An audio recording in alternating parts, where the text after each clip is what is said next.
Tingin ng iba, kung ang Diyos ang aking katulong, walang magagawa ang tao.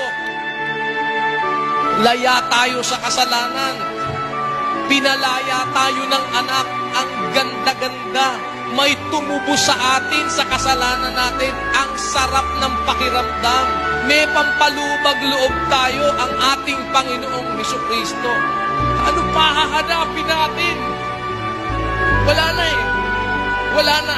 Maliban, mga kapatid, na pagtapatan natin yung kaloob na ibinigay sa atin. Idalangin natin sa Diyos, sana po tulungan mo kami na huwag naming mabitawan ang tungkuling ito.